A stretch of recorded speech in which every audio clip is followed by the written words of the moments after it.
Halo rekan-rekan seprofesi dan teman-teman yang tertarik dalam dunia audit. Jumpa lagi dengan saya Wagimi Hoisi Senjaya dalam SA 505. Karya ini bertopikkan tentang konfirmasi eksternal. Dalam bukunya Conrad tentang Risk-Based Audit Approach, salah satu bukti audit yang dianggap cukup kuat setelah bukti audit dari inspeksi adalah konfirmasi eksternal. Kenapa demikian? Karena dianggap bukti dari konfirmasi itu berasal dari luar, sehingga reliable-nya itu dapat diandalkan. Nah, sebelum kita masuk lebih lanjut, jangan lupa teman-teman like, subscribe, and berikan komentar Anda pada kolom tersedia, dan segera kita masuk ke video tersebut. Semua teman-teman semuanya, selamat menikmati dan thank you. Halo rekan-rekan semua, nama saya Anggono. Hari ini saya mau berbagi tentang standar audit 505 tentang konfirmasi eksternal. Ruang lingkup SA 505 ini tentang prosedur konfirmasi eksternal dalam memperoleh bukti audit.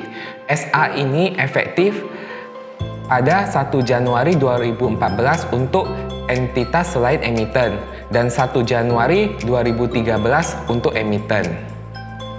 Selanjutnya saya akan menjelaskan pengertian konfirmasi eksternal. Nah, konfirmasi eksternal itu adalah apa? Konfirmasi eksternal itu adalah cara auditor memperoleh bukti audit yang meyakinkan dari pihak eksternal. Nah, pihak eksternal ini seperti apa aja? Seperti bank, supplier, dan sebagainya.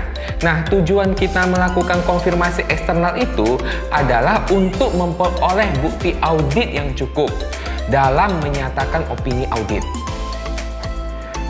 Nah, selanjutnya saya akan berbagi tentang jenis konfirmasi. Nah, jenis konfirmasi eksternal itu dia ada dua, yaitu yang pertama, konfirmasi positif digunakan apabila saldo relatif besar. Nah, selanjutnya pelanggannya sedikit dan sistem pengendalian internal perusahaan itu lemah.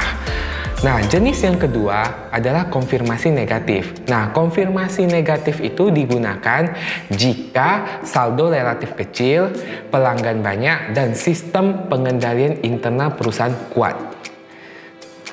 Nah, setelah kita mengetahui jenis-jenis konfirmasi, selanjutnya saya akan menjelaskan tentang prosedur konfirmasi. Secara garis besar, prosedur konfirmasi itu dia terdiri dari 5. Yang pertama, tentukan akun-akun yang mau dikonfirmasi. Setelah kita menentukannya, pilihlah pihak-pihak yang akan dikonfirmasi. Nah, pihak-pihak yang dikonfirmasi ini kita harus mengetahui perusahaan mana saja yang mau kita konfirmasi saldo akunnya.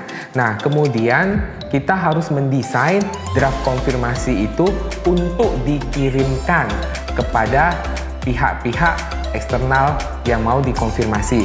Nah, setelah konfirmasi itu semua kembali, langkah terakhir adalah mengevaluasi hasil konfirmasi.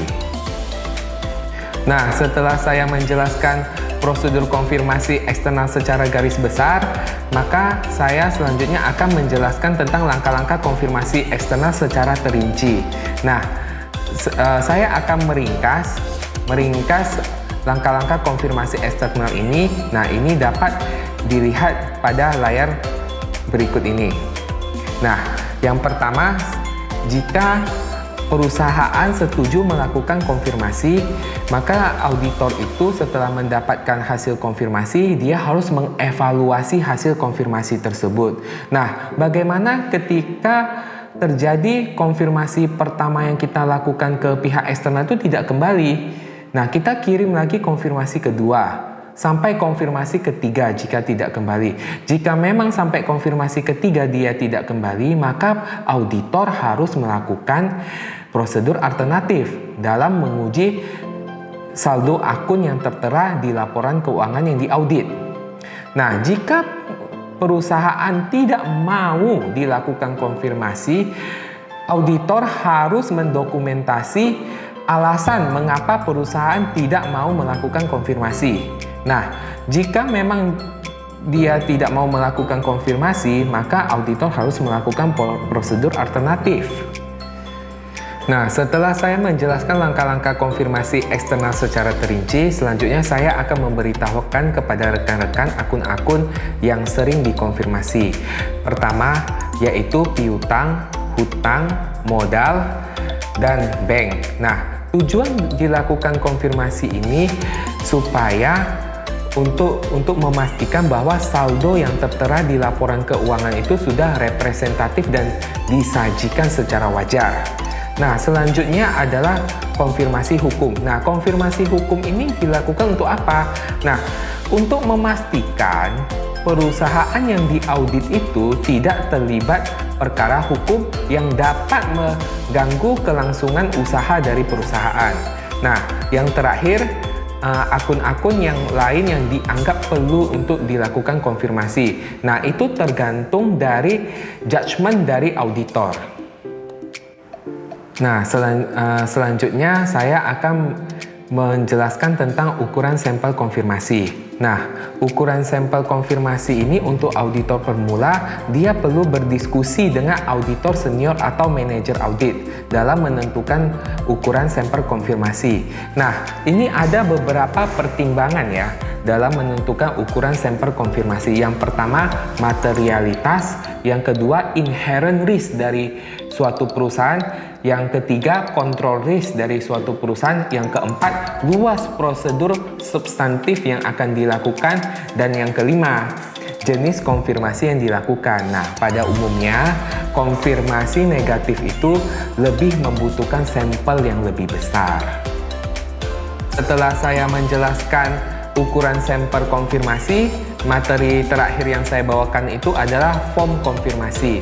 Nah, form konfirmasi ini tiap KAP itu bisa saja berbeda-beda. Namun pada umumnya dia akan tertera beberapa hal, yaitu yang pertama nama perusahaan yang diaudit, pihak ketiga, dan KAP, nama dari KAP. Yang kedua adalah akun yang dikonfirmasi itu harus tertera pada borang konfirmasi. Yang ketiga, jumlah saldo yang dikonfirmasi itu juga harus tertera pada borang konfirmasi. Nah, tapi ada pengecualian. Boleh dikosongkan jika konfirmasi positif. Nah, yang keempat, yang paling penting adalah tanggal saldo akun yang dikonfirmasi.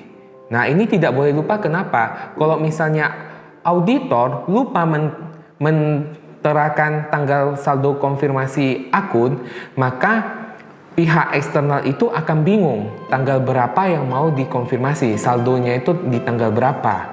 Nah, yang terakhir itu jangan lupa, yang paling penting adalah aspek legalitas. Nah, aspek legalitas ini harus ada tanda tangan pejabat dan stempel pihak ketiga supaya bukti konfirmasi yang kita dapat itu sah secara legal. Nah, sekian dulu pemaparan materi tentang SA 505 terkait konfirmasi eksternal. Semoga materi yang saya sajikan dapat bermanfaat bagi rekan-rekan. Saya menyampaikan terima kasih.